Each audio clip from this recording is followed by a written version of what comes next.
Blaai dan na Maleagi 4 se laaste verse.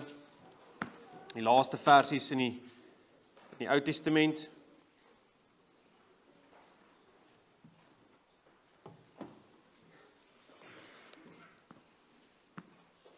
So ons maak ook dan vandag klaar met Maleagi. Ons gaan kyk na vers 5 en 6 van Maleagi 4.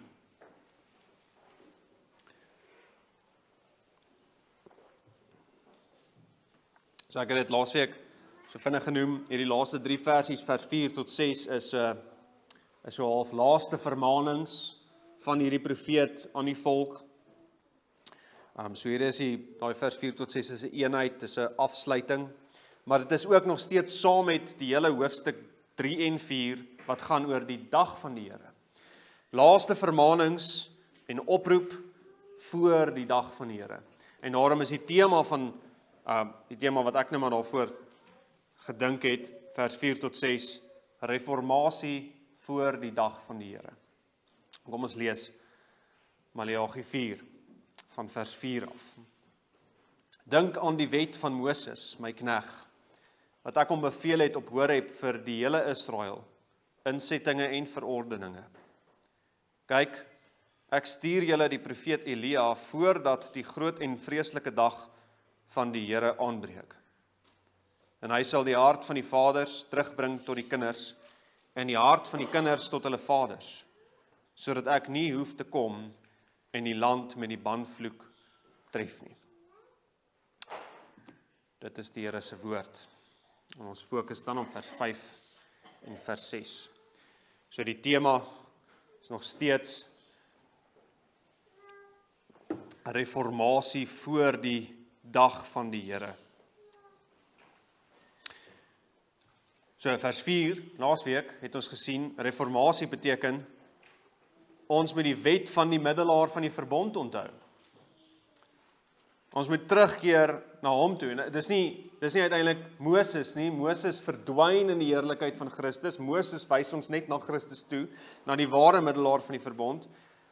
So reformatie beteken gaan na Jesus toe en bekeer dan na sy wet, na die persoon van die wet en die wet van die persoon Christus. En dis presies wat Elia moes kom preek, waarby ons nou vandag stil staan, die profeet Elia. Hy moes preek reformatie, terugkeer, bekering voor die Here kom en oordeel. So reformatie voor die Here se dag, voor die dag van die Here aanbreek.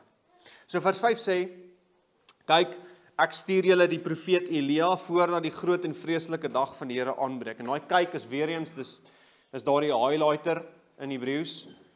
Die aankondiging is hier regtig belangrik.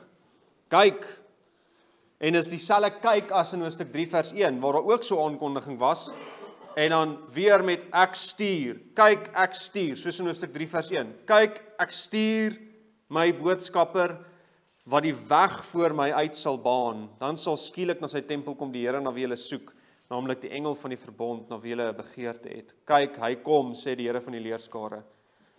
Kyk, ek kom en hy kom. Dis die Here self wat kom, maar voor hy kom is daar hierdie voorbereider, hierdie boodskapper wat die weg voor my uit gaan voorberei. So, hoofstuk 3 vers 1 en hoofstuk 4 vers 5 begin dieselfde en dit lyk asof dit gaan oor dieselfde persoon, hierdie voorbereider. Uit Maleagi en die res van die skrif en die evangelies lyk dit of hierdie Elia wat die Here stuur, die profeet Elia, en die wegbereider voor die koning se koms dieselfde persoon is. Dis dieselfde man. Nou voordat ons nou ingaan op hoe hierdie verse vervul is, wil ons net eers sien, hoe is hulle dieselfde man? Hoekom noem Maleagi, die Here deur Maleagi, die voorbereider voor Christus se koms, ook Elia? Hoekom noodwendig die profeet Elia? Nou, daar was so 'n tradisie onder die Jode, dat Elia die Tisbiet, die persoon Elia, eendag fisies sal terugkom, want hy het in die hemel opgevaar. So, hy is nooit dood nie, hy het in die hemel opgevaar, eendag gaan hy terugkom uit die hemel uit, en hy gaan dan weer as 'n profeet optree. Maar dis nie hoekom die Here Elia of die wegbereider Elia noem nie. Ek dink ons sien in Elia dieselfde as wat ons sien by Moses. Soos by vers 4. Moses was die wetgewer, die middelaar van die verbond, en daarmee die groot profeet. Moses was die eerste groot profeet. Elia is die groot verteenwoordiger van die res van die profete. As nog gepraat word van die wet en die profete, die persone wat hulle verteenwoordig is Moses en Elia. Elia was die groot toepasser van die wet van Moses. So Moses gee die wet, Elia gaan aan met die werk van Moses, deur die wet van Moses, die eerste 5 boeke van Moses, toe te pas. Israel, luister vir wat die Here sê in sy wet. Dis wat die profete moes doen. Hy het die volk verantwoordelik gehou om die wet van Moses te onthou. Elia het gesê wat vers 4 sê. Onthou die wet van Moses. Hy hou die wet voor. Nou net 'n kantnota hier. Elia word hier die groot profeet genoem, nie omdat hy die meeste toekomsvoorspellings gehad het wat waar geword het nie, maar omdat hy doodgewoon gesê het wat God sê. Hy het doodgewoon aangegaan met die werk van Moses, gesê wat Moses gesê het, daarmee gesê wat Christus gesê het. Dis die groot profeet. Hy sê net wat reeds gesê is, deur die Here self. Maar Elia doen ook meer as net feite preek. As jy gaan lees deur die geskiedenis van Elia waarmee hy besig was, van die begin van sy bediening, waar hy teen Agab praat, die koning en sy bose vrou Isebel, en die volk, van die begin af, preek hy bekering. Oordeel en bekering. Hy kondig oordeel aan en dan preek hy bekering. Dink aan wat daar gebeur het op die berg Karmel. As Baal God is, volg hom na. As die Here God is, volg hom na. Kies, bekeer na die Here van die leerskare, want die oordeel kom. Onthou die wet van Moses. So hy preek bekering. Maar hy is ook een soos Moses, want hy het self 'n persoonlike verhouding met die Here gehad.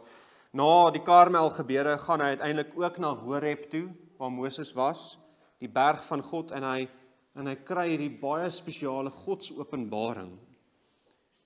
En daarmee ook die evangelie. Elia, hou moed, jy's nie meer onder oordeel nie. Jy het nie die oordeel gekry wat jy verdien nie. Jy het evangelie gekry. En met daardie persoonlike salige verhouding met die Allerhoogste gaan hy en doen sy taak verder. Hy preek verder. Oordeel en bekering. So dit lyk, as ons na alles kyk wat Elia is, lyk dit asof Elia die lang verwagte profeet van Deuteronomium 18 is. Daar in Deuteronomium 18 is daar hierdie groot belofte, Moses, die Here deur Moses sê, daar kom eendag 'n profeet, 'n groot profeet, soos hy, en hy gaan vir die volk sê wat die Here sê. En dit lyk asof dit Elia is, een soos Moses. En deur Elia se bediening word hierdie verwagting geskep, en dan word hy in die hemel opgeneem. Dis hierdie oop einde. Was dit nou hy? Was hy nou die groot profeet? Hy's in die hemel opgeneem. Maar steeds is hy nie die groot profeet nie. Die groot een wat sou kom nie. Steeds skep hierdie groot profeet hierdie intense afwagting. Deur sy hele lewe en sy sterwe of sy opgaan, is dit die Here kom. Ek het my bladsy uitgeskeer, ek wil hom net toemaak. Deur sy hele lewe en sy opgaan sê hy kom. Die Here kom. Hy kom in oordeel. maar hy kom ook in groot verlossing. Wanneer, o Here, kom hy? Wanneer kom u? Hoofstuk 3 vers 1 se woorde. Hy is die een waarom die digter van Psalm 130 sê, ek wag op die Here, my siel wag. Ek kyk na Elia en ek sê, Here Jesus, kom gou. Ek hoop op sy woord. My siel wag op die Here meer as wagters op die môre, wagters op die môre. So Elia se bediening skep verwagting vir die groot koms van die groot profeet en koning, Jesus Christus, die Here self. So wie is hierdie Elia? Hoekom word hy Elia genoem, die wegbereider? Want Elia is die profeet wat die weg berei, verwagting skep vir die koms van die koning, deur bekering na die wet van Moses te preek. Hy is die profeet wat verwagting skep vir die koms van die koning in oordeel en verlossing, deur bekering na die wet van Moses te preek. En dis hoekom dit dieselfde persoon is. Die wegbereider is Elia, en Elia is die wegbereider. Maar nou moet ons weer blaai na Matteus 17 toe, waarby ons laasweek was. Op die berg van verheerliking. Daar's Moses en Elia en Jesus. En Jesus word verheerlik. En dan verdwyn Moses en Elia. Toe die disippels opkyk, Petrus toe sien hulle nie meer vir Moses en Elia nie. Hulle sien net vir Jesus. Want in die lig van sy heerlikheid, in sy openbaring, smelt Moses en Elia weg. Nie omdat hulle onbelangrik is nie, maar omdat hulle gewys het na Jesus toe. Hy is die een, die lang verwagte koning en profeet. Hy is die ware koning en profeet, meer as Moses en Elia. Die ware middelaar, profeet, priester en koning. Hulle getuienis, Moses en Elia se getuienis, is niks anders as om ons net na Jesus toe te wys nie. Dis wat Moses moes doen en wees, en dit is wat Elia moes doen en wees. Kyk, koning Jesus, kom. Hulle self is sondaars, en daarom moet hulle, en hulle het ook, weg van hulle self afgewys, na Christus toe. Bekeer na Christus se wet, na die Christus van die wet. Kies hom voor die oordeel kom. Dis wat Moses en Elia moes sê. Kies hom voor die oordeel kom. As jy nie voor die koms van Christus bekeer nie, sal die land met banvloek getref word. Kyk wat sê die laaste stukkie van vers 6. Elia se bediening was om ons te wys na Christus, deur bekering te preek, maar kan hierdie verhoed, sodat ek nie hoef te kom en die land met die banvloek tref nie. As jy reageer op Elia se bekeringsprediking, kies hom voor die oordeel kom, en na Christus toe gaan, sal jy die oordeel wat kom, en werklik kom, ontvlug. Jy sal nie met die banvloek getref word nie. En daardie banvloek is die taal van God se heilige oorlog, met sy heilige krygsman, sy vegter. Die ware koning gaan kom, hy gaan sy vyande vernietig, hulle geheel en al doodmaak, dat daar niks oorbly nie, soos daai oond wat die kaf verskroei, stoppels. God sal die land en uiteindelik die hele aarde omhul in hierdie dag wat kom as sy oond. Hy gaan die land en die hele aarde vervloek. En of Elia se prediking nou 100% suksesvol is of nie, die dag kom. Maar as jy reageer op hierdie prediking en bekeer na die een na wie Moses en Elia gewys het, nog steeds wys, dan kan jy en jou gesin en jou kerk en jou nasie hierdie oordeel vryspring. Elkeen wat waarlik in Jesus Christus glo. So dis die prediking van Elia. Bekeer voor Christus kom. Hy skep hierdie verwagting van die groot profeet, maar ook die groot koning krygsman wat kom om te oordeel. So bekeer. Kies vir hom voor die oordeel kom, want hy kan jou waarlik red. En hierdie Elia het toe gekom. En julle, dit was Johannes die Doper uiteindelik, die wegbereider van hoofstuk 3 vers 1. Jesus sê dit redelik duidelik in Matteus 17, net na die episode daar op die berg, sê hy dit is Johannes die Doper, hy is die Elia wat sou kom. En in Lukas 1 sê die engel vir Sagaria oor Johannes, hy sal blydskap en verheuging vir jou wees, is nou Johannes die Doper, en baie sal oor sy geboorte bly wees, want hy sal groot wees voor die Here, en wyn en sterk drank sal hy nooit drink nie, en hy sal vervul word met die Heilige Gees van die skoot van sy moeder af. 'n Profeet, 'n groot profeet.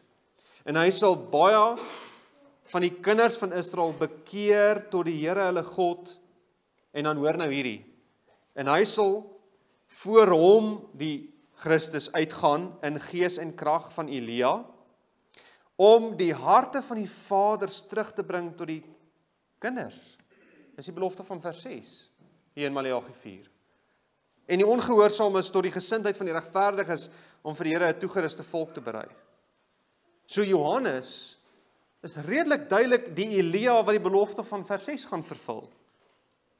Hy het bekering gepreek ter voorbereiding van die dag van die Here, van Christus se koms. Hy het Christus gepreek, hy het gesê, die een wat na my kom is groter as ek is nie waardig om sy skoenriem vas te maak nie. Hy moet meer en ek minder. Hy wys weg van homself af na die groot profeet, die koning en priester. En daar was bekering as gevolg van sy prediking. Baie het die oordeel ontvlug. Die Here het gekom om die land met die banvloek te tref. 70 na Christus. Hy het in oordeel oor Jerusalem gekom en die wat bekeer het, geluister het na die prediking van Johannes die Doper en daarna na Jesus se prediking, het dit ontvlug. Natuurlik die finale oordeel ook, maar hulle wat bekeer het kon fisies uit Jerusalem uitvlug vir die oordeel wat gekom het. So ja, Johannes is Elia, Johannes die Doper is Elia. Maar daar is nog steeds 'n vraag. As ons hierdie profesie van Elia wat kom, in die konteks lees van hierdie hele hoofstuk 3 en 4, sien ons Johannes die Doper laat steeds 'n oopte in die vervulling. Onthou die profete sien die dag van die Here wat kom soos in 'n pyp. Hulle sien die een dag. Maar uiteindelik sou sekere aspekte van die dag in vervulling gaan in 'n reeds met Christus se eerste koms. Maar dit laat nog sekere aspekte in 'n nog nie vir wat eers kom op die finale dag. So hier is die dag van die Here.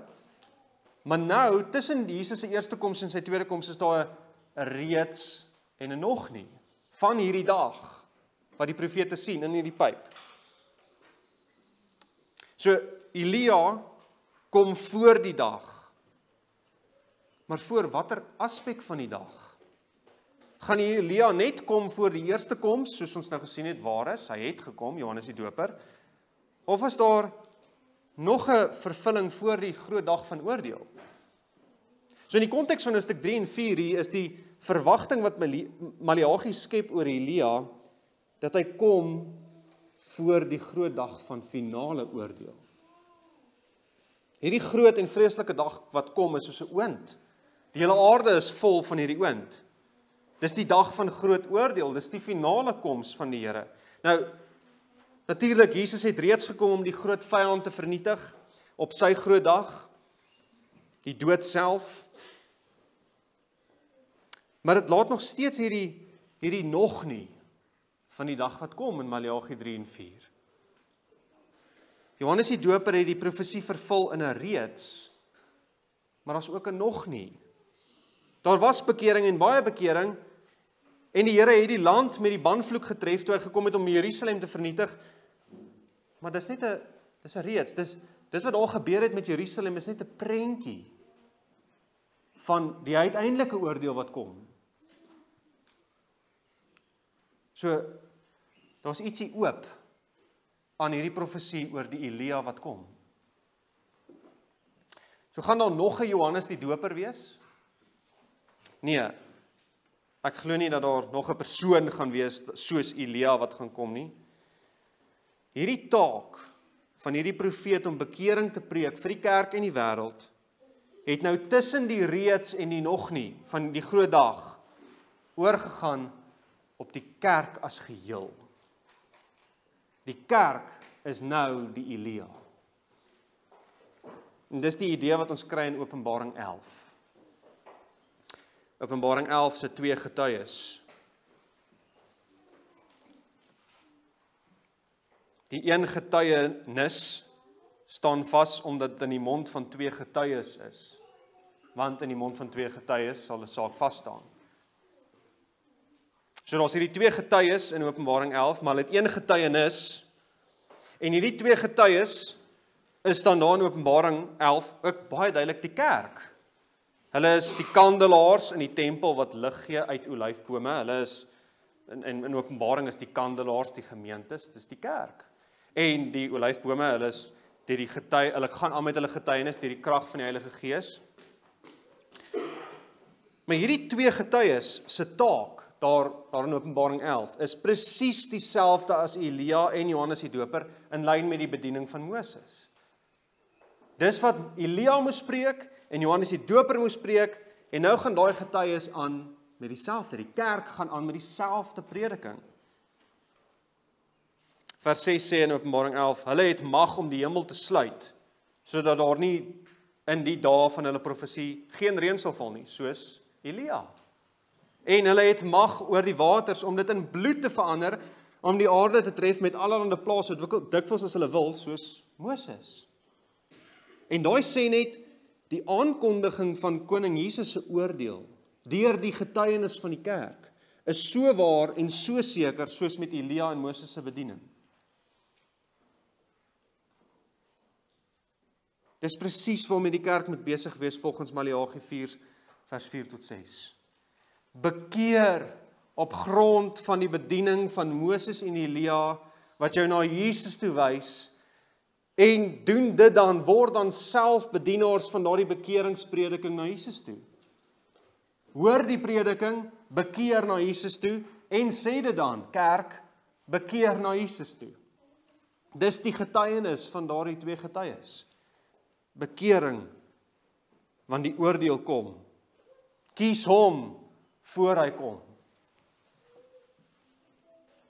Die kerk moet tussen die reeds en die nog nie Elia wees, wat sê, hoe lank hink julle op 2 gedagtes? Hoe lank is julle so lou soos ou badwater?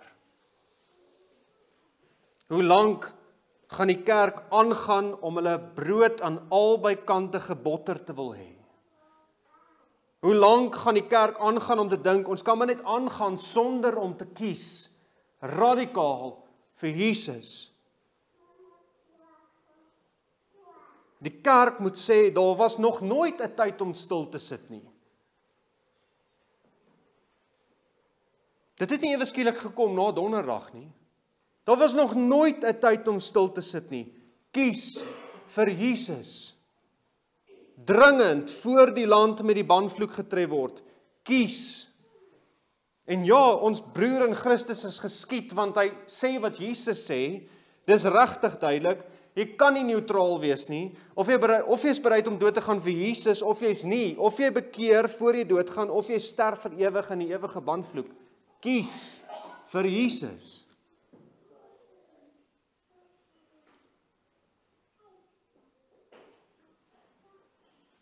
Kies hom voor hy kom.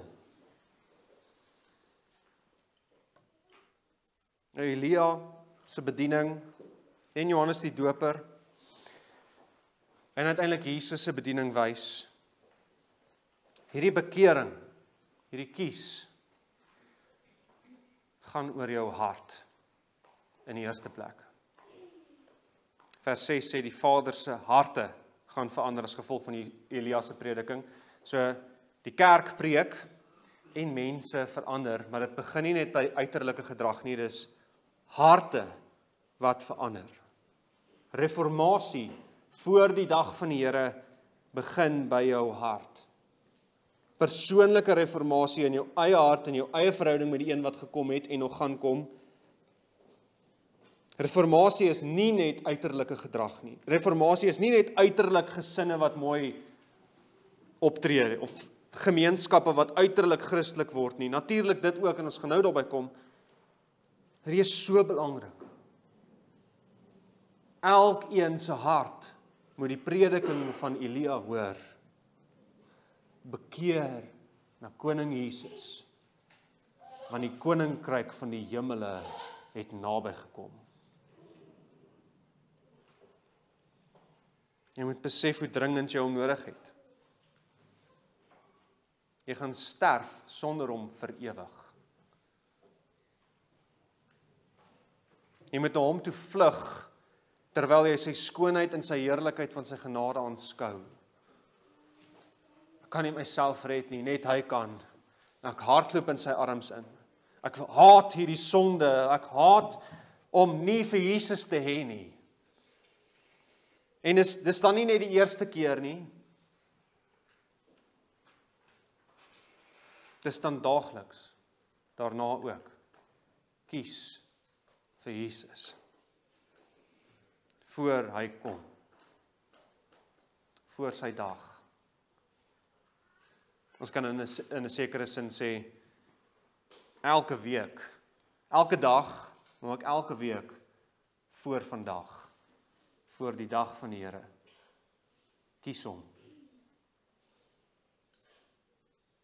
Hartelik, uit jou hart.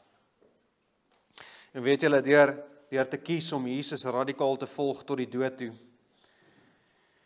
gaan beteken hierdie belofte van Maleagi 4 vers 6 word waar. Here, dat ons luister na die oproep van Elia en in hom natuurlik na ons Here, ons herder, word ons die getuies wat Elia se werk doen en word ons die aanskouers van hierdie belofte van vers 6. En hy, Elia, en daarmee die kerk, sal die hart van die vaders terugbring tot die kinders en die hart van die kinders tot hulle vaders, sodat ek nie hoef te kom in die land met die bandvloek tref nie. Wat beteken daar die harte van die vaders en die kinders wat na mekaar toe gebring word deur Elia se prediking? Al dit beteken ons versoening. Daar's harte wat nie meer mekaar haat nie.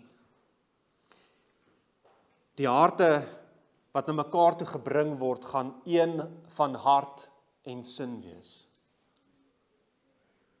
Daar gaan regtige liefde tussen vaders en kinders wees, dat hulle albei, vaders en kinders, hulle harte gedraai het na koning Jesus.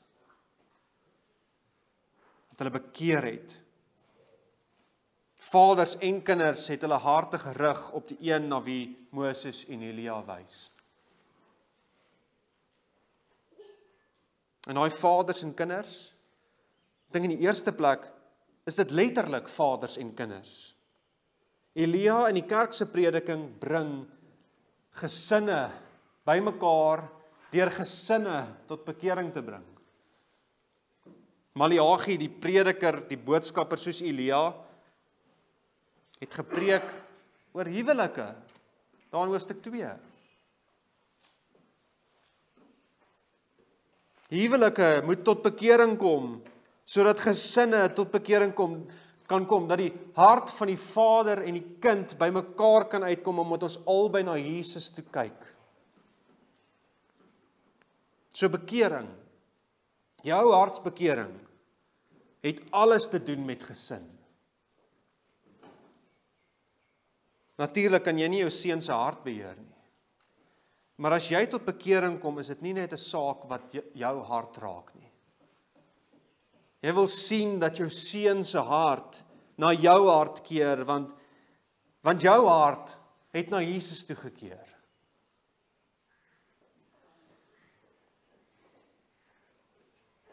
Prediking, bekering, beteken jou hart kyk nie meer na binne nie.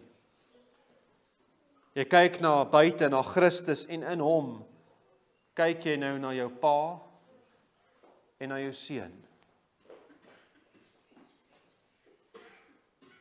Dis kom ons in die skrif lees van gesinne wat tot bekering kom. Hulle hoor dieselfde prediking van Jesus. En daai gesinne is dan een van hart na koning Jesus. En julle, die getuienis van die kerk bring hierdie voort. Dis 'n belofte en 'n opdrag.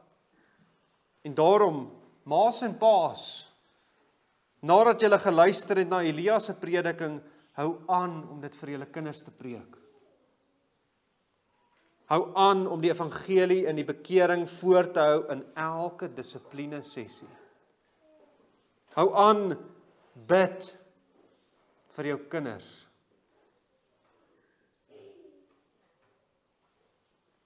Vroue, volhard daarin om julle mans te ondersteun in hierdie geveg. Hou aan werk. Hou aan teruggaan na die wet van Moses, na die wet van Christus, ons middelaar. 1 Korintiërs 15 vers 58 sê, daarom my geliefde broeders, wees standvastig, onbeweeglik, altyd oorvloedig in die werk van die Here, in die getuienis van die kerk, omdat julle weet dat julle arbeid in die Here nie te vergeefs is nie. Daar's 'n belofte. Die belofte wat kom deur die getuienis van die kerk.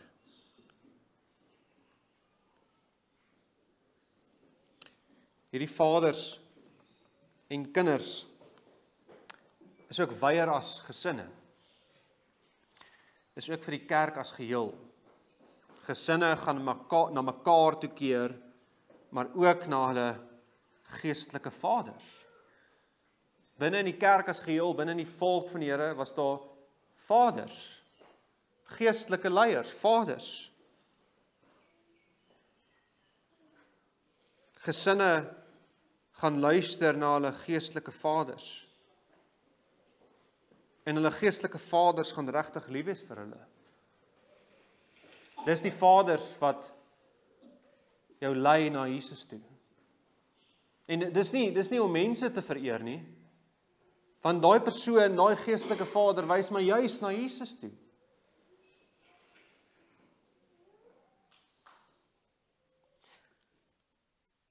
Dis ook dan verder om terug te gaan verder as nou se voorgangers. Hierdie vaders kan ook wys na Jakob, die aartsvader. Hoofstuk 3 vers 6 sê Israel is kinders van Jakob. So die getuienis van die kerk, die prediking van Elia van Jesus, laat die kerk terugkeer na die getuienis van die kerk, ons vaders. En dis natuurlik niks anders om ons te laat terugkeer na wat Jesus sê nie. In die eerste plek gaan hierdie reformatie wees vir kinders, die kinders van Israel terugkeer na vaders, is om terug te keer na hierdie woorde. Die woorde van ons vaders. Hierdie is die woorde van ons vaders. Ons vader Abraham, ons vader Moses en Elia en Paulus. Terugkeer na die skrif. Maar net soos wat die kinders wat na hulle paas toe keer, nie mense wil vereer oor Christus nie, net so wil die kerk nie mense vereer wat voor ons was nie. Ons wil juis Christus sien. Maar Christus prediking dwing ons gedagtes na die verlede.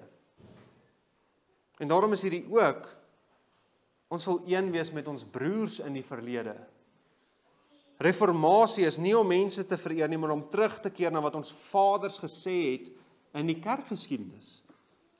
Terug te keer na wat ons vaders gesê het oor hierdie boek, oor ons koning, oor sy kerk, vaders wat lief was vir die kerk. Reformatie beteken, ons kan weer een wees met die mense van 500 jaar terug en 1500 jaar terug. So reformatie beteken ook, jy voel nie 'n veer oor die geskiedenis van Jesus se kerk nie.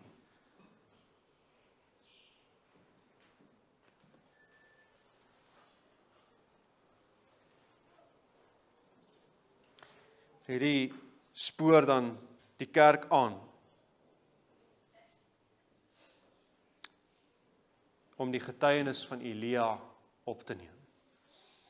Te sê wat ons vaders gesê het, al is ons vaders doodgemaak. Elia en Moses se getuienis vir die skynheiliges in die kerk en vir die nasies gaan voort. Vaders en kinders rol aan na die volgende geslag. En daai kinders kyk weer na hulle vaders en daai kinders se kinders kyk weer na hulle vaders.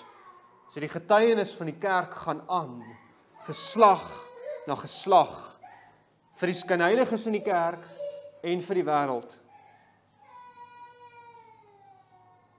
Die kerk moet met elke geslag weer hoor, waarmee moet ons besig wees? Is die getuienis van Elia. Bekering na Jesus toe.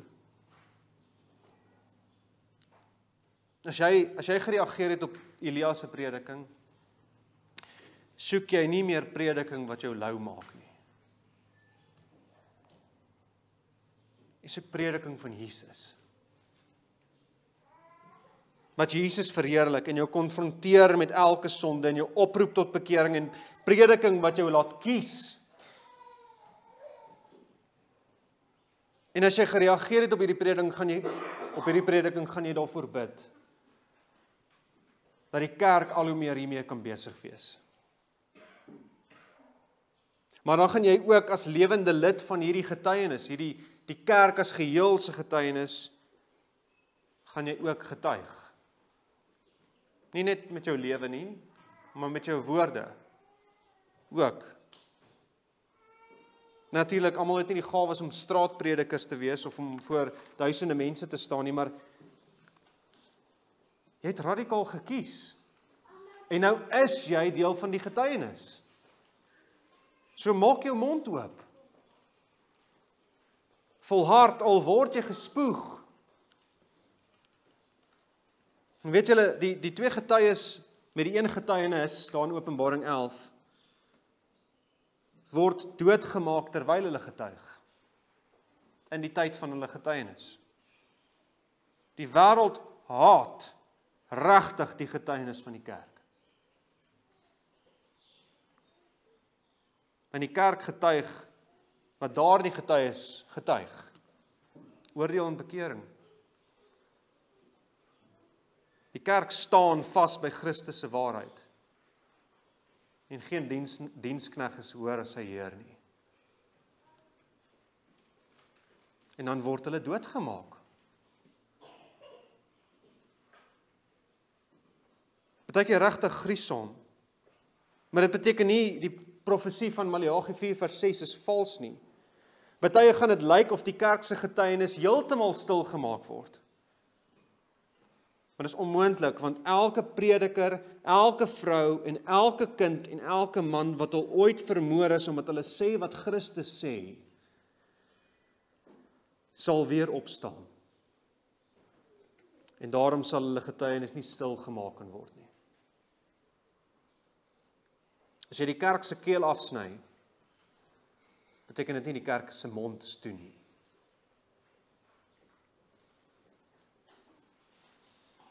Die twee getuies in Openbaring 11 ontvang die gees van lewe en dan staan hulle weer op. Die getuienis gaan voort. Ag, en ons sien dit reg deur die kerkgeskiedenis. Die Here bevestig net sy beloftes in die kerkgeskiedenis. Die getuienis van Jesus kan nie stil gemaak word nie. Hoe meer jy van die getuies doodmaak, hoe sterker gaan die getuienis aan.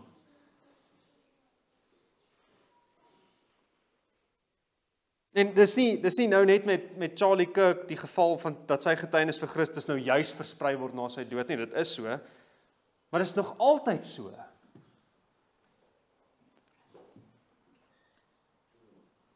Die getuienis van die kerk kan nie stil gemaak word nie. En daarom sal hierdie belofte van Maleagi 4:6 altyd staan. Vir een Elia wat doodgemaak word, is daar twee gesinne waar die hart van die vaders na die hart van die kinders toe keer.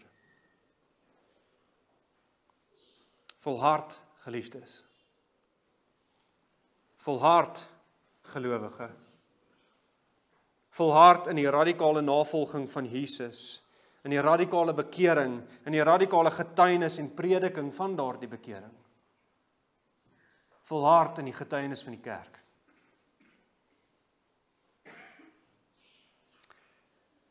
Ons het ook sien wat gebeur as die kerk stil bly. Dan sal die land met die banvloek getref word. As die kerk op die draad sit, neutraal bly of net niks te sê het nie, sal die land met die banvloek getref word. Die teenoorgestelde van vers 6 gaan gebeur. Jesegiel 5 vers 10 sê, dis nie die vaders wat in die kinders se harte en die kinders se harte wat in die vaders toe gaan kom nie. Dan sal die vaders die kinders opeet in jou midde. En die kinders sal hulle vaders opeet. Dis verskriklik. As die kerk stil bly, gaan dit gebeur. En dit het gebeur. Dit het gebeur daar in Jerusalem. Hoor die oproep van Elia en Moses en jou herder, vaders. Hoor die oproep, ouderlinge. Hoor die oproep, maas. Hoor die oproep, kinders. As hierdie nie gepreek word in huise en kerke en ook skole en die samelewing nie, sal die vloek kom. Daar is nie meer en daar was ook nooit plek vir neutraal wees in ons kinders se opvoeding nie. Ons kinders moet met elke onderwerp onder die son gekonfronteer word met Christus as werklikheid. Hy en hy alleen is koning oor elke aspek van jou lewe, nie jy en jou gevoelens in jou eie hart nie. En iemand kan ook nou sê, ag sjoe, hier is nou 'n bietjie erg, dis 'n bietjie eng. Moenie so Bybelfreak wees nie. Maar of ek sê Jesus freak of ek sê Baal en Satan freak. Daar's nie 'n middel nie, daar's nie 'n draad nie.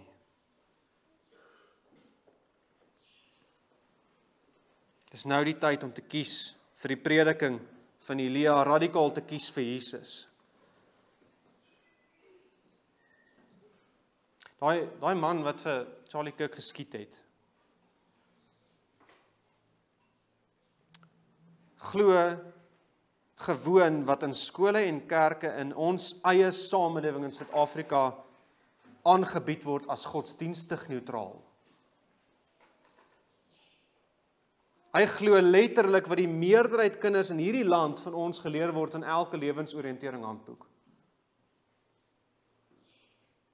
En dis verpligtend vir almal wat 'n matriek wil hê in Suid-Afrika. Nou in die Here se weerhoudende genade neem nie almal van hulle die wapen op nie.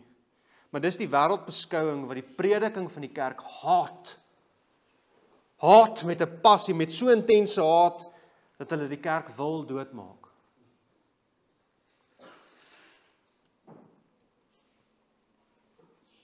So het julle al gekies.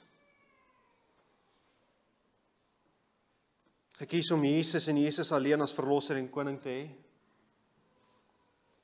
As jy gekies het, loof die Here, dit was nie jy nie, dit was die Heilige Gees wat dit in jou gewerk het.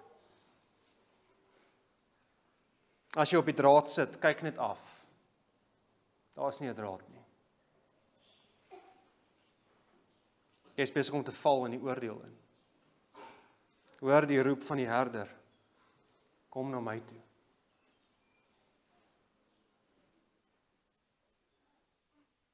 Reformatie begin by elkeen se hart, waar ons terugkeer na die Christus van die wet en dan ook die wet van Christus. Waar ons luister na die prediking van Elia en dan self ook die bediening van Moses en Elia opneem om te preek, te getuig in hierdie wêreld. Al word ons daarvoor doodgemaak. Amen.